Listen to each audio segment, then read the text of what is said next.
Hello friends, I welcome you all on E achievers YouTube channel. तो हमने mains puzzles की series start की थी, उसमें ये 3rd नंबर का पजल है। और बात करें इन पजल्स की, तो ये आपके जो पी और क्लर्क के अपकमिंग मेंस एग्जाम्स होंगे 2020 में, उनके लिए बहुत बेनिफिशियल है ये। और ये क्वेश्चन जो है ये एसबीआई पीओ 2019 के मेंस में आया हुआ एक मेमोरी बेस्ड पजल है। और इस क्वेश्चन से आप ये सोच सकते हैं कि एसबीआई पीओ और आईबीपीएस पीओ मेंस में भी कुछ ऐसे पजल्स होते हैं जो कि आप सॉल्व कर सकते हो।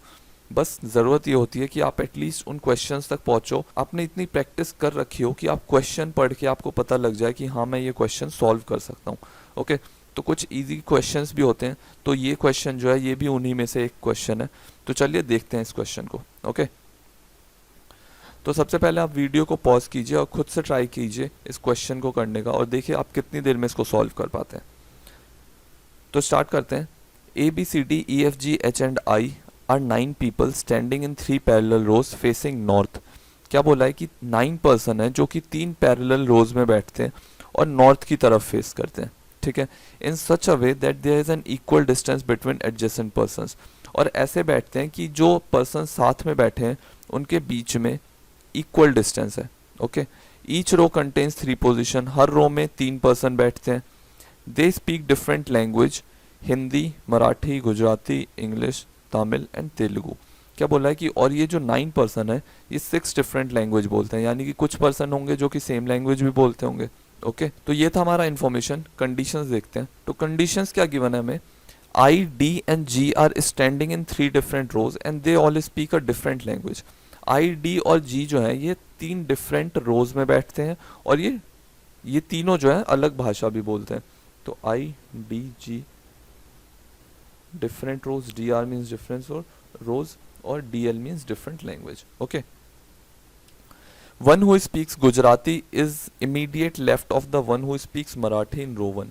क्या बोला गया है कि जो पर्सन गुजराती बोलता है वो इमीडिएट लेफ्ट में बैठता है किसके? जो पर्सन मराठी बोलता है, और ये दोनों रो वन में बैठे हैं। ओके, तो इसको हम प्लेस कर सकते हैं, तो इसको हम प्लेस कर लेते हैं। गुजराती जो है, जो पर्सन गुजराती बोलता है वो मराठी बोलने वाले पर्सन के इमीडिएट लेफ्ट में बैठता है। ओके, तो रो 2 और 3 में भी इन्हीं के सामने 2-2 पर्सन तो आ ही जाएंगे। थर्ड पर्सन का हमें पता नहीं है, उसे हम प्लेस कर देंगे। ओके, नेक्स्ट कंडीशन है there are 3 students who can speak English and all are standing in different rows. 3 person है जो कि इंग्लिश बोलते हैं। ओके, और ये तीनों जो हैं ये डिफरेंट रोज में बैठते हैं। ठीक है, एक इंग्लिश बोलने वाला इसमें, एक इंग्लिश बोलने वाला इसमें, एक इंग्लिश बोलने वाला इसमें। ओके, सेम रो में नहीं होंगे। H is standing in row 1 and speaks English, also he is at the right end. H के लिए क्या बोला गया है कि वो इंग्लिश बोलता है और रो 1 में है और वो राइट एंड में है। ठीक है, अब ये पर्सन जो है यानी कि ये राइट एंड में नहीं हो सकता क्योंकि ये मराठी बोलता है। ठीक है, और हमें क्या बोला गया है? एच राइट एंड में बैठता है जो कि इंग्लिश बोलता है, तो एच को हम यहाँ पे बैठा देंगे और ये पर्सन इंग्लिश बोलता है। ओके, तो थर्ड पर्सन सभी रोज में हम प्लेस कर सकते हैं। ओके, फिर क्या बोला गया है? G speaks neither Hindi nor English. G जो है वो ना ही हिंदी बोलता है और ना ही इंग्लिश बोलता है। Okay, and speaks only that language which is not spoken by any other student. और वो सिर्फ वही लैंग्वेज बोलता है जो कि कोई और नहीं बोलता है। ठीक है, तो इसको हम ऐसे नोट कर लेते हैं, ओनली जी स्पीक्स। ठीक है, ताकि हमें याद रहे कि जी जो है सिर्फ वही लैंग्वेज बोलता है जो कि कोई और नहीं बोलता है। ठीक है, तो ये कंडीशन हो गया हमारा। One who speaks Tamil is in row 2 and is diagonally opposite to the one who speaks Hindi and Telugu in row 3। क्या बोला गया है कि जो पर्सन तमिल लैंग्वेज बोलता है वो रो 2 में बैठता है और ऐसे प्लेस में बैठता है जिससे कि वो डायगनली अपोजिट है जो 2 पर्सन रो 3 में बैठते हैं और वो हिंदी और तेलुगु बोलते हैं। इसका मतलब क्या? तमिल वाला पर्सन जो है, जो पर्सन तमिल बोलता है वो बीच में बैठा होगा और डायगनली अपोजिट फिर एक पर्सन इधर हो जाएगा, डायगनली अपोजिट एक पर्सन इधर हो जाएगा, और ये 2 पर्सन जो हैं ये या तो हिंदी बोलते हैं या फिर तेलुगु बोलते हैं। ओके, हिंदी या फिर तेलुगु। फिर क्या बोला गया? One who speaks Telugu in row 2 is in parallel to the students who speak Gujarati in row 1 and Hindi in row 3। हमें बोला गया कि जो पर्सन रो 2 में तेलुगु बोलता है वो रो 1 में जो पर्सन गुजराती है उससे पैरेलल में बैठा हुआ है और रो 3 में जो पर्सन हिंदी बोलता है उससे पैरेलल में बैठा है। तो यानी कि तेलुगु को तो हम पहले यहाँ पे प्लेस कर देंगे क्योंकि ये रो 1 में जो गुजराती बोलता है उससे पैरेलल में है, और रो 3 में किससे पैरेलल में है? जो पर्सन हिंदी बोलता है। ओके, तो यानी कि यहाँ से हम तेलुगु को हटा देंगे, ये पर्सन हिंदी बोलेगा। अगर ये पर्सन हिंदी बोलता है तो यानी कि यहाँ पे जो ये जो राइट हैंड पे जो पर्सन है ये तेलुगु बोलेगा। ओके, नेक्स्ट कंडीशन क्या है? B is the only one who speaks Gujarati. B जो है सिर्फ अकेला पर्सन है जो कि गुजराती बोलता है, और ये डायगोनली ऑपोजिट किससे है? ए से। ओके, तो ये नोट कर लेते हैं। बी जो है ये अकेला पर्सन है जो गुजराती बोलता है। गुजराती हमने नोट किया हुआ है फर्स्ट रो में लेफ्ट हैंड में, तो बी को हम यहाँ पे प्लेस कर देंगे। और ये डायगोनली अपोजिट किससे है? ए से। तो डायगोनली अपोजिट कहाँ पे होगा? ये होगा, यहाँ पे कभी नहीं होगा डायगोनली अपोजिट, बिल्कुल कॉर्नर वाला होता है। ओके, तो ए हो गया ये, ठीक है।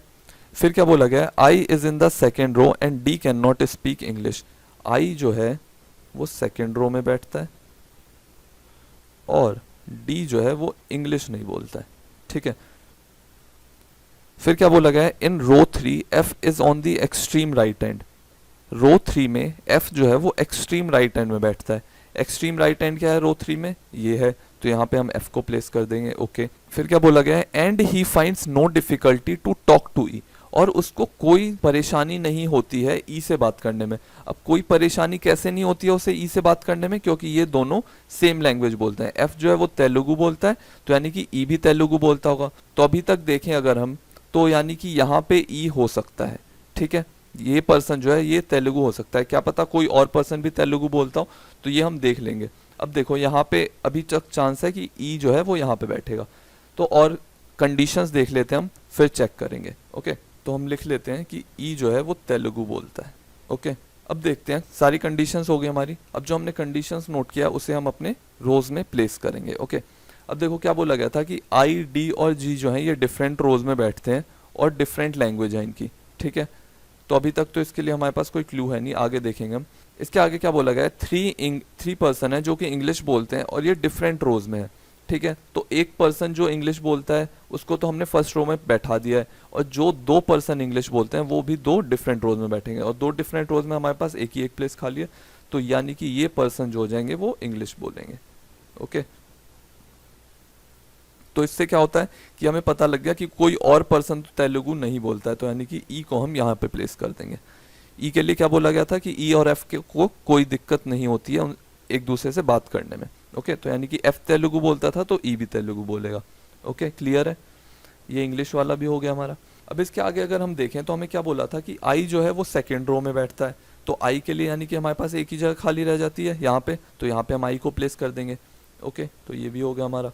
फिर क्या है कि जी के लिए बोला था, जी ना ही हिंदी बोलता है ना ही इंग्लिश बोलता है, और ऐसी लैंग्वेज बोलता है जो कि सिर्फ वो ही बोलता है, ठीक है। अब हिंदी नहीं बोलता जी, इंग्लिश नहीं बोलता, और सिर्फ ऐसी लैंग्वेज बोलता है जो कि सिर्फ जी बोलता है। और मराठी जो है ये अकेली ऐसी लैंग्वेज है जो कि कोई और नहीं बोलता है, ठीक है। जो प्लेसेस हमारे पास खाली हैं, तो यानी कि जी को हम यहाँ पे प्लेस कर देंगे। ओके, तो जी भी हो गया हमारा प्लेस। इसके आगे देखें तो क्या बोला था? डी जो है वो इंग्लिश नहीं बोलता है। डी अगर इंग्लिश नहीं बोलता है तो दूसरा प्लेस हमारे पास क्या खाली है कि डी हिंदी बोलेगा।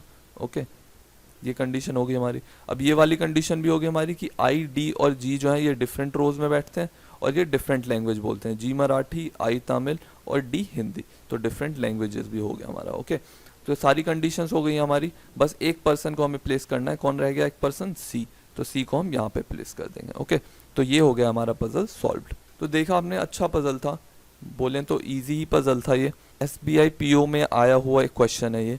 आपको लगेगा कि कहाँ ज़्यादा टफ था, लेकिन हाँ SBI PO में आया हुआ था। अगर आप SBI PO में ये क्वेश्चन ढूंढ लेते और सॉल्व करते तो 3 मार्क्स आपको मिल जाते। इसके 3 क्वेश्चन है। तो जनरली होता है कि जो क्वेश्चन थोड़ा इजी साइड में रहता है उसके 3 ही क्वेश्चन आते हैं, लेकिन फिर भी अगर 3 मार्क्स भी मिल जाते हैं तो बहुत क्रूशियल रोल प्ले करते हैं वो मेंस के एग्जाम में। ओके, और ये आप कैसे कर सकते हैं? सिर्फ प्रैक्टिस से। तो प्रैक्टिस करते रहिए। तो अगर आपको ये वीडियो अच्छा लगा हो तो इस वीडियो को लाइक कीजिए, चैनल को सब्सक्राइब कीजिए और इस वीडियो को अपने दोस्तों के साथ शेयर कीजिए। Thank you for watching the video. मिलते हैं नेक्स्ट वीडियो में।